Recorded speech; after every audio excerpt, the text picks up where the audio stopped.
Thank you very much. We are honored to be here. Well, no, there's an, oh, I see what I mean. Tell us if we're doing anything inappropriate, okay?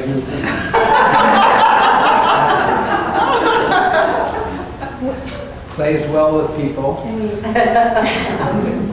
We have one microphone, and Vincent is recording, so we have to use the microphone, so we're going to pass it back and forth in a very spontaneous talk. So we'll see how we do in terms of passing it back and forth. This will be our first challenge tonight.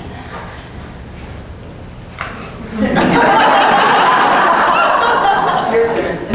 First challenge. So, what we're going to do, as you read from the blurb, is to talk about our journey from a personal standpoint. I get it. I'll just hold it. So it will be personal. There will be some of the things that have happened to us in psychosynthesis, but also to interweave with that some of the theoretical developments that we've come to over this time of our work together, including into the Firman and also into the psychosynthesis, psychology of the spirit. So we're going to try to do an interweave of these two things. Right? Okay. Take it, kid.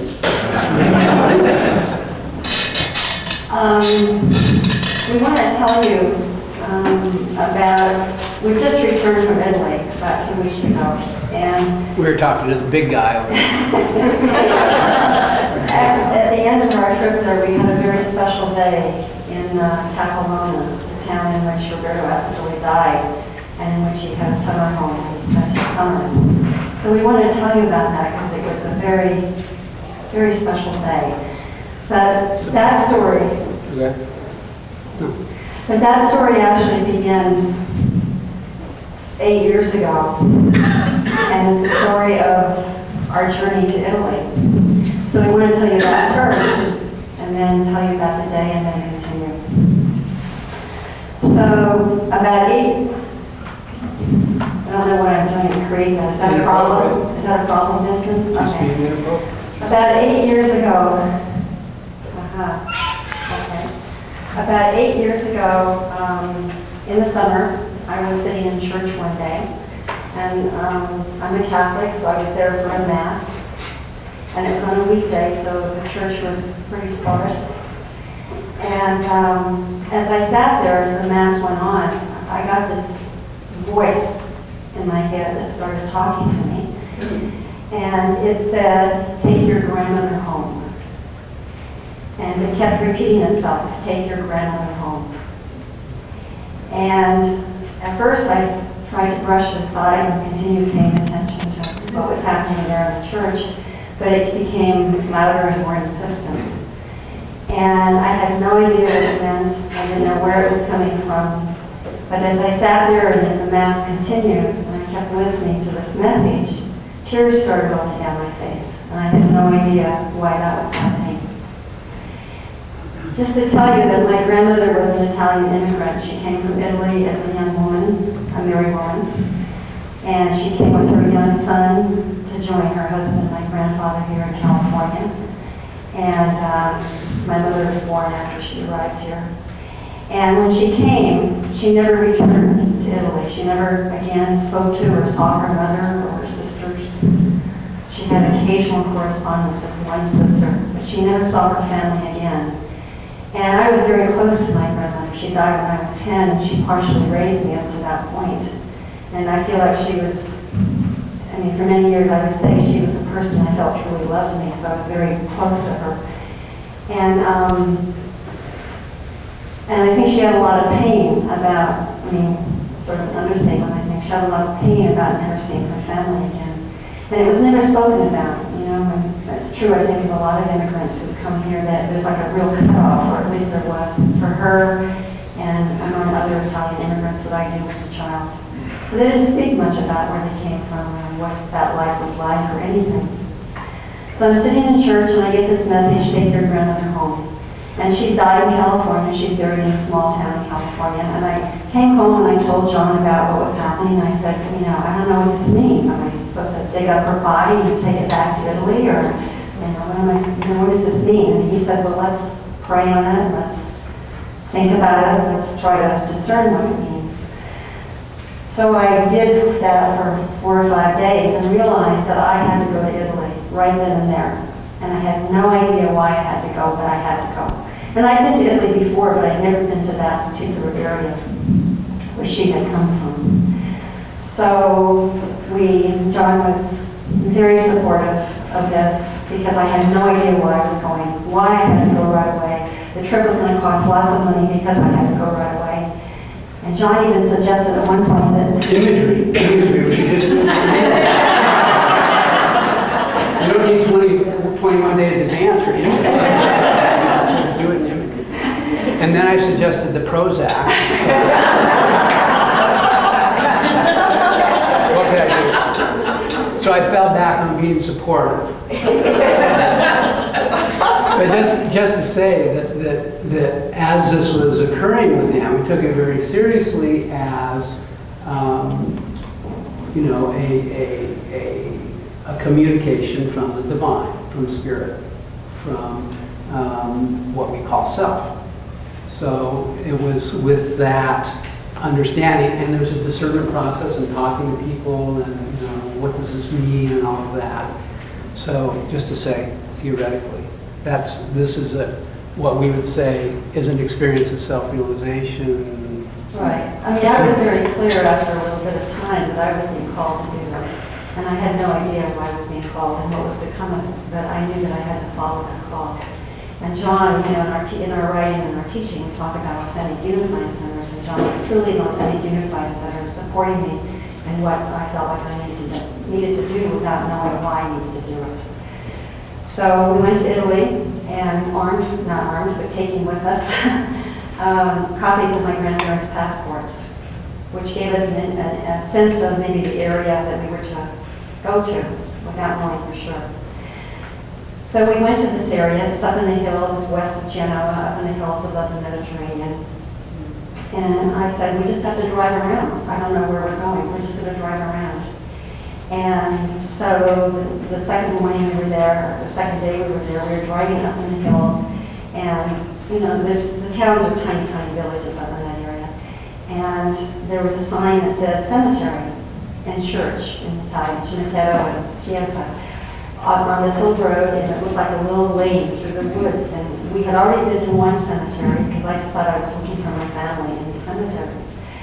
And we had found out the first one. So I said, let's go down this lane. So we go down this lane, and it dead ends into this very large church on the left, and a graveyard on the right, and the graveyard's on the hillside. So we had to walk up these steps into the graveyard, and it was a wrought iron gate that was very rusty. In the middle of the woods. In the middle of the woods. It's in the middle of the woods, literally. And we walked into that graveyard, and it's on 3 levels. There's the ground level, and there's sort of a second level, and then a higher level where people's bodies are put up on a wall in more recent times. So I walk into this cemetery, and I look at the graves that are immediately in front of me on the ground, and I said, John, this is my grandmother's sister. This is my grandmother's brother-in-law. This is my grandmother's nephew. And it was, then we walk up to the next level, and I look over to this side, and there was one of those little enclosures where people, buy and build a little building and put their bodies in it. I don't know what you call that. And I said, these are the Italian people I knew when I was a child. They had come to California, but as they aged, they had returned to Italy and had died in Italy and were buried there. I said, these are the people I knew as a kid. And then we went up to the final level, and John, there's my grandmother's other sister. There's my grandmother's other nephews. It was just, we were standing up there in the top tier, and from there you can look out and see the Mediterranean. And it was in that moment when it felt like the sky opened, and I felt something inside of me begin to cohere. There started to be connections that were being made inside of me. And I felt like I was I was getting something that I never had, which was my roots, things that anyway, I just started to feel a cohesion inside that I had never experienced before, and it felt like the sky was opening. I mean, it was a magical moment. We stayed there for about 45 minutes. It was late afternoon. It was a beautiful time of day. And we just stayed there. And then we left, and we decided we would well, before we left, as we were leaving, we went down the levels. We got to the steps to go down through the wrought iron gate. And I paused for a moment, and there were a few, what do you call them? Tombstones? Embedded in the wall of the graveyard. And I said, just a minute. And we had looked at all these already. But I don't know why, I was called to look at this one again, right to the left of the gate. And I looked, and it was my great-grandmother's grave. And you could barely make it out because the stone was so weathered.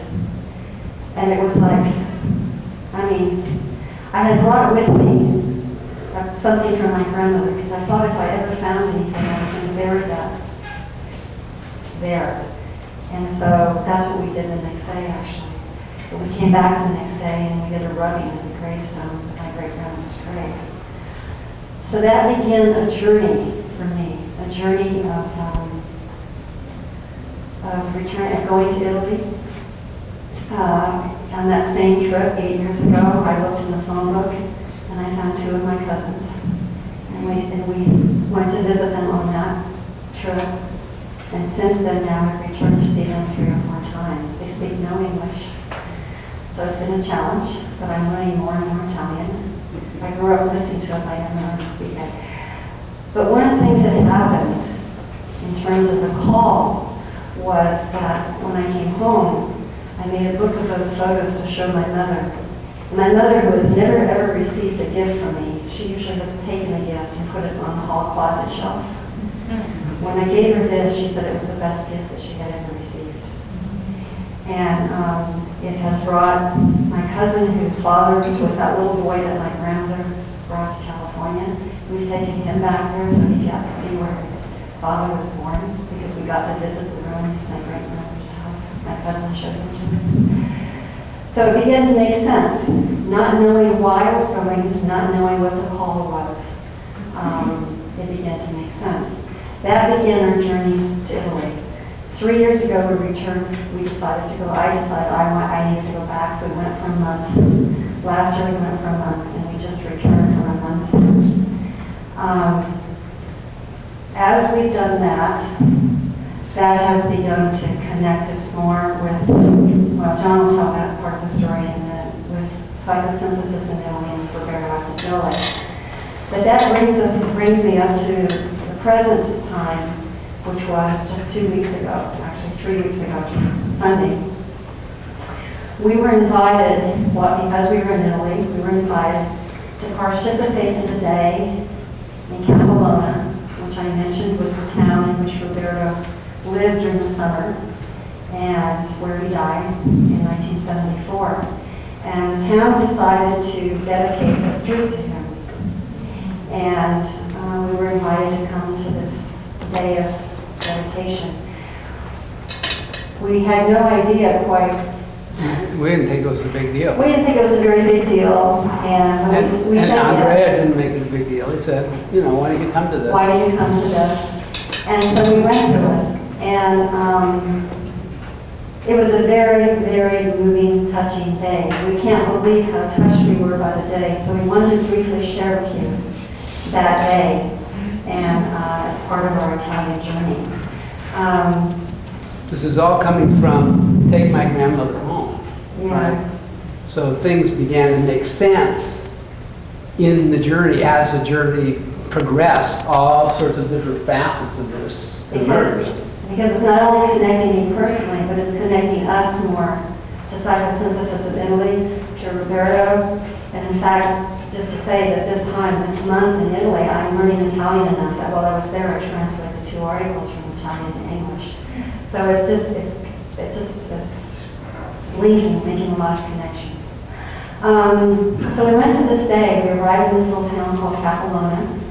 We walk with our friend, our Italian friend, Andrea Bocconi, down this long street to this intersection.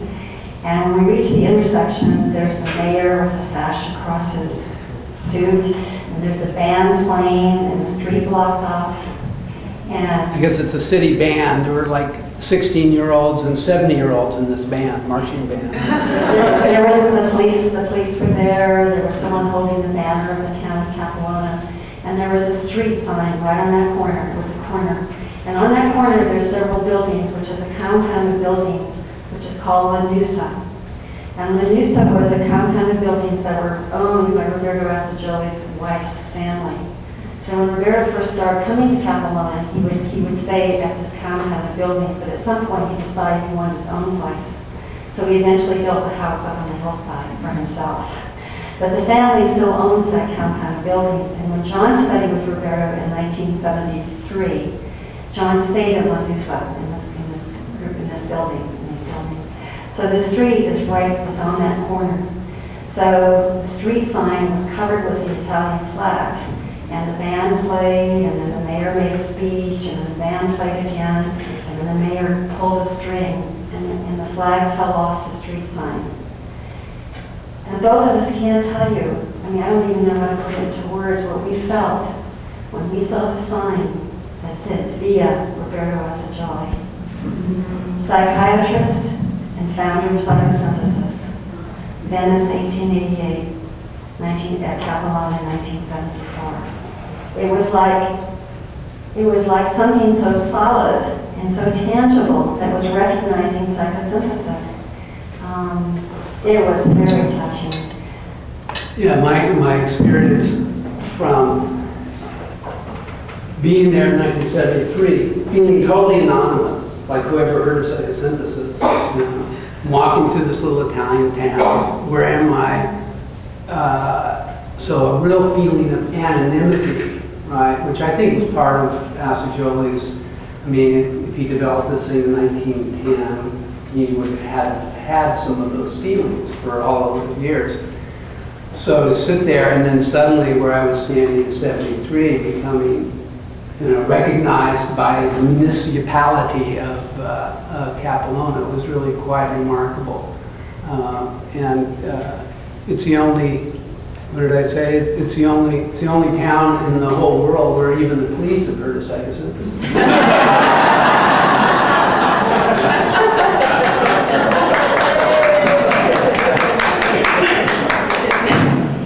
It was very sweet to watch after they pulled the flag down, and everyone sort of stood at attention, including the police and the mayor as the band played. It was very, very sweet. They hear, when you go there, they'll know what you're talking about. The mayor is very committed to claiming Roberto. I think it's Capilano's way of becoming known too in some way. And so he has made a commitment to have an International Psychosynthesis Conference there in 2007. So make your plans. Maybe in May. So after they did that, we walked around the corner because there was another dedication, and they dedicated, they put a plaque on the side of the building that Assagioli's niece still owns the compound called Lanusa. They put a plaque on the side of the building, and which said that there Roberto had taught students from all over the world psychosynthesis, and it has a quote by Roberto. Can you remember the quote? No, not right now. I think it's the quote that says there's a basic tendency or fundamental tendency in the human being toward unity and synthesis, and it's just a reflection of the universal principle. I think that's the quote. That's what? That's on the plaque. On the plaque. And the band played again, and the flag came down, and the plaque was revealed. And then his niece was very gracious. She and her husband opened the grounds of Lanusa so that we could all walk through. And the grounds are very beautiful, and it's woods, and a beautiful home and things. So they allowed us to just spend time on the grounds for a while.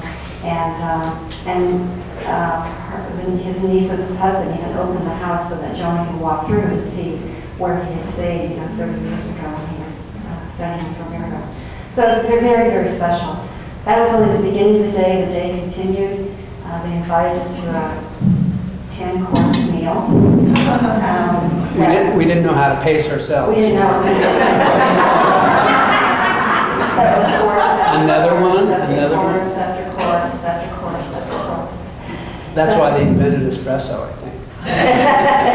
Everybody had espresso at the end of this meal. And then we had an hour break where some people went to a nap. Because it was a very warm day. And then we had a 3-hour panel where the mayor was there and introduced us all. And the people who had worked directly with Roberta, which is about 3 or 4 people, including Piero Degucci, for those of you who know, and then Massimo Rosselli, and Andrea Bocconi and John spoke, and then a few others of us who were involved in psychosynthesis but didn't meet acid jelly directly. And that was about a 2 or 3 hour panel. And a very sweet thing happened in the middle of that. A man stood up and raised his hand. There were about 75 people in the audience. A man stood up and raised his hand and said, "What is psychosynthesis? I can't stay here any longer unless someone tells me what psychosynthesis is." And my wife was kicking me, telling me I shouldn't stand up and ask. He said, "But I came today because it was free." So everybody tried to answer it. Grounding spirit, right? That's the theme of the conference. That's what he was responding to. Because we were all sort of... So if anyone afterwards, we took, we realized that we don't take photos when we travel much, but we bought a little camera, to take photos that day. And we took photos of Via Roberto Acigeli and the plaque on the wall, and we brought them tonight. So if anybody throughout the next 2 days would like to see those photos, please come up and we'll show them to you. We only have a few, but you're welcome to see them. I'm sure somebody can make it digital and get it on the website somewhere. Yeah. So the journey for me, John's going to talk about a little bit more about his connection to Acigeli again while we were in Italy. But it feels like what happened 8 years ago, it was a very personal thing that took me back there, but it's becoming bigger than I even imagined. And we're going to continue to go back every year, or at least that's our plan right now. Yeah, just to say again, just the theoretical point of self-realization, of responding to call as being how we think about what the essence of self-realization is. So it's not about a state of consciousness. It's not about achieving a certain way of being. It's about following that voice, and it takes you into pain, and it makes you pay money, and it takes you to wherever it takes you through a whole range of different experiences. But the thing the thread that sort of moves through there is our relationship with that spirit, that divine spirit. So that's one of the ways to think about self-realization. And this was a real big lesson for that, for us, from that little voice, knowing enough to discern it and to see, and we never knew what it was about, and it's still probably more to be revealed about what that is.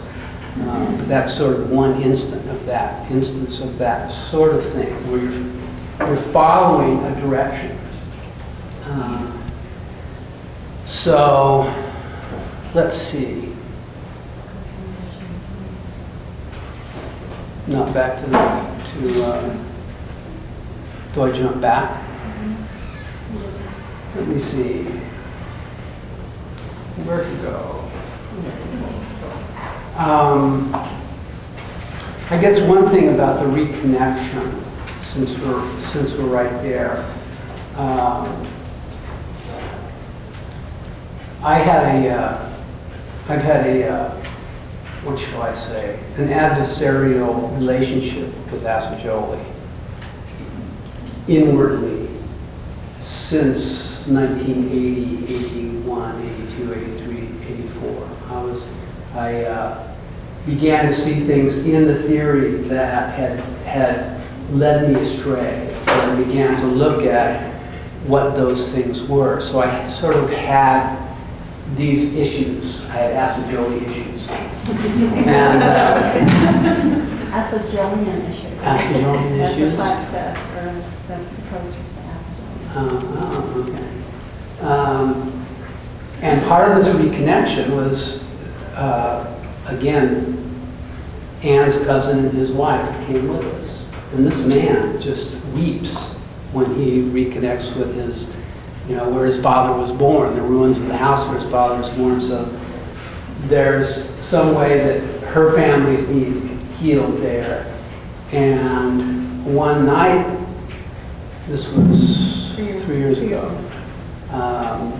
we stayed up late and just spending time with him, and then... This is in Italy. This is in Italy. And they being what we call authentic viewpoint centers for me, being there, listening to me and my experience. So a good, strong connection with them. Went to sleep, had some dreams, and basically woke up in the morning remembering Asajoli, remembering my time with him. Because where we were staying is not far from where I studied with him in '73. So there was this reconnection with him as a person beyond the theory, beyond the ideas, beyond the techniques. And the amazing realization that how he was with me, and I think with others, comes from a depth that is what we're trying to describe. As Ann and I have been struggling to describe what psychosynthesis therapy is. A particular way of being, not about technique, not about anything else except how to be with another person. And we're calling it spiritual empathy at this point. That's our third book on psychosynthesis therapy. But it was amazing to me that I thought we were getting to this thing, and then Roberto was already there. He was already that way with me, and I know with some others in this room. I just lost something right there.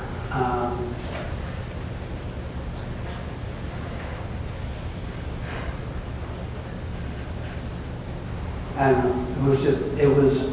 It was remarkable that he was there in that place, because I wasn't holding him that way for many years. So there was a reconnection. And Piero shared something with us. He shared it. Did he share it in the panel? I'm unclear sometimes what happened in this panel because it's all in Italian, and I'm depending on Piero's translation to me, and he always likes to play jokes. So, the presenter is saying, yes, and it's nice to have, and I hear John Firman, and so she's clearly talking about me, and Carol saying, yes, and we've invited John Firman here because he's fully self-realized. We're sitting there on camera, right? I'm laughing, how am I going to trust what's happening here? Anyway, one of the things he did say was, that time and also before, was that he went to Asajoli one day and said, I've decided, Roberto, I've come to the conclusion, is what he said, that all that counts in this is the relationship. It's not about theory. It's not about the techniques. It's all about the relationship. That's what I've decided. And Asajoli said, I've been waiting for you to come to that.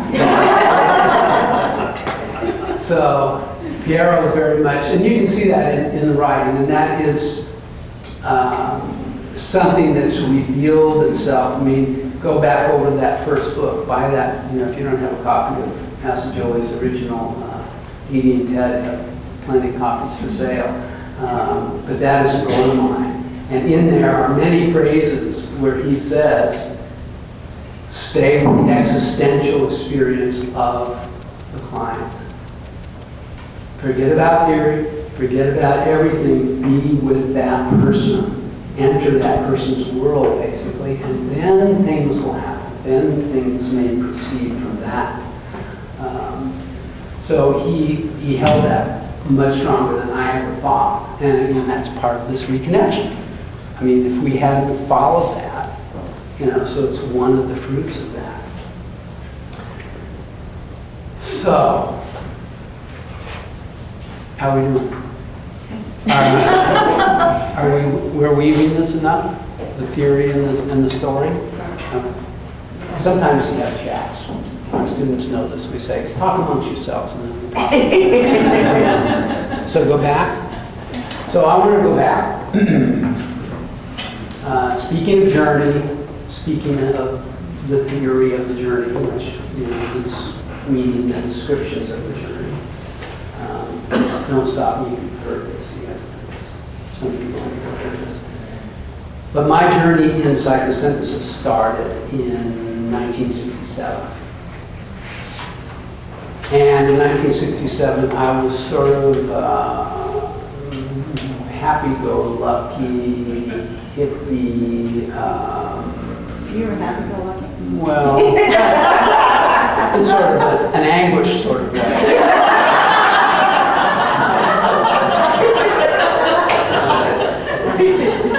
I'm not happy-go-lucky. This is. I don't think so. Oh, okay. We'll talk about that later. See how the journey unfolds. But anyway, my life was going in a particular direction, and it had to do with, sex, drugs, and alcohol, rock and roll, things like that. But what happened in that was the death of my brother, who was 20 and I was 22, named Joey. Stevie? Yeah. 1967. Dee, my cousin Dee over there, is very close to Jody too. We met this guy. And he died in 67, complications of a heroin overdose. So sort of out of, he really wasn't a junkie, but he was experimenting like I was, and he experimented with the wrong people. And so that really broke the direction of my life and put me into a very, very low, grieving, stayed inside a lot, still kept going to school, but sort of barely getting up and going, taking my papers to school, not going to class. Very dark time. And my family was not a family that grieved. So my family didn't talk about this. Jody died. What? You move on. And that's the pattern of the family. You're not a family that grieves. So I didn't have any of that dimension in me at that time. So it was a very disturbing time. A lot of anxiety, a lot of just darkness.